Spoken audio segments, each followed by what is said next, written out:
जिंकायला थोडा उशीर होतो, पण सत्य कधीच हारत नाही। संघर्ष करत असताना माणूस एकटाच असतो, यशस्वी झाल्यावर दुनिया सोबत येते। एकटं जगायला शिकूनच जातं जेव्हा माहिती असतं आता सोबत चालायला कुणी नाही। कधी कधी आपण एखाद्या व्यक्तीला खूप मिस करत असतो, पण आपण त्या व्यक्तीला ते सांगू सुद्धा शकत नाही। नंतर शांत बसून फक्त त्याच व्यक्तीचा विचार करत राहतो। शब्द तर मोफत मिळत असतात, पण तुम्ही जे ज्या प्रकारे वापरता त्यानुसारच तुम्हाला त्याची किंमत चुकवावी लागते। आठवणी अशाच असतात, तेव्हा रडलेलं आठवलं की आता हसायला येतं, आणि तेव्हा हसलेलं आठवलं की आता नकळत रडायला येतं। जेव्हा एखादी प्रिय व्यक्ती तेव्हा मनातून उतरते ना, जेव्हा या व्यक्तीबद्दलचे प्रेम आणि रिस्पेक्ट 0% होऊन जाते। इतकं धीट केलं आहे मी स्वतःला आता, नाही कोणाच्या येण्याने जीवनात फरक पडतं आणि नाही कोणाच्या जाण्याने। आयुष्यातून काही क्षण डिलीट करता आले असते तर किती बरं झाले असते। माणसाची कदर करायची असेल तर जिवंतपणीच करा, कारण तिरडी उचलणाऱ्या वेळी तिरस्कार करणारे सुद्धा रडतात।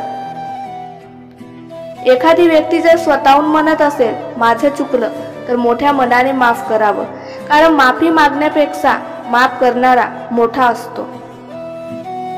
काळजी करावी तर जिवंतपणाच, मेल्यावर तर शत्रूचेही डोळे पाणावतात। चांगली व्यक्ती बना, पण लोकांना ते प्रूव्ह करण्यात वेळ वाया घालवू नका। माणूस तोपर्यंत रडतो जोपर्यंत त्याला काळजी असते, जेव्हा तो त्या परिस्थितीतून पुढे जातो तेव्हा तो मागे वळून पण पाहत नाही।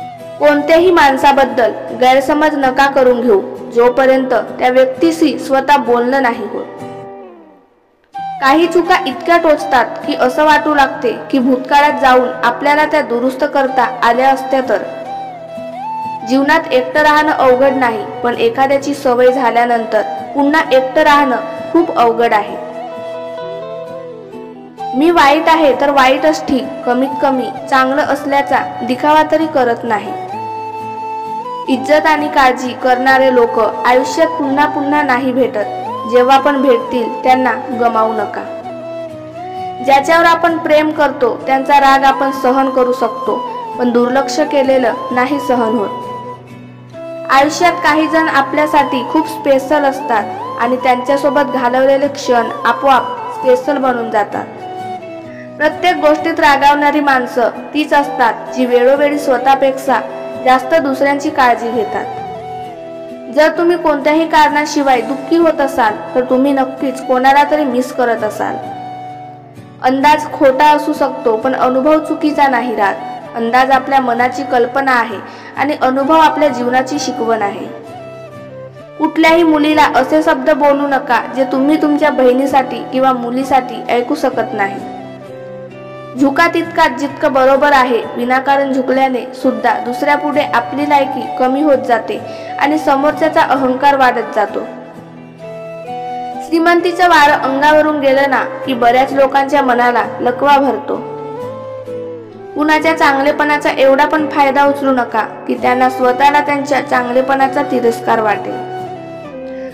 आपल्या दुःखात कुणी सहभागी झाल्यामुळे आपलं दुःख कमी होत नाही, पण त्या दुःखाचा सामना करण्याची ताकद जरूर मिळते। स्वतःच्या विचारानुसार चालणार तर योग्य मार्गावर जाल, लोकांचा विचार करत बसाल तर भटकाल।